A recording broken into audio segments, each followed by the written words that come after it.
আমি ব্যক্তিগতভাবে সেফ লন্ডনে আছি আমার পরিবারের সাথে। ডক্টর ইউনূস একজন ফ্যাসিস্ট, বাংলাদেশের সবচেয়ে বড় এই মুহূর্তে একটা সবচেয়ে বড় ফ্যাসিস্ট ইন বাংলাদেশ, এবং তারা কিন্তু ফেসিস্ট তো প্রত্যেকটা মানুষকে আপনাদেরকে সাপ্রেস বলছে। করছে। না, আমাদেরকে বলছে আমরা বাংলাদেশের কি ইতিহাসে ফেসিস্ট শব্দটা জুলাই আগস্ট বিপ্লবের পর সবচেয়ে বেশি ব্যবহৃত হয়েছে আওয়ামী লীগের বিরুদ্ধে। আপনি মেয়র হওয়ার পর মাত্র ৮ মাসের মাথায় আপনার এই মেয়র পদ ছেড়ে আপনাকে লন্ডনে চলে আসতে হলো।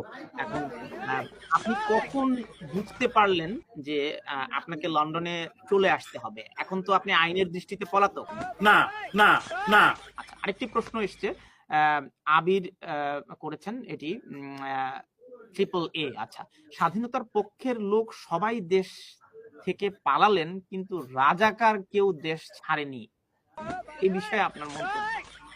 সব শুনেন, স্বাধীনতার পক্ষের মানুষ দেশ ছেড়ে পালিয়ে গেল, কিন্তু রাজাকাররা কেউ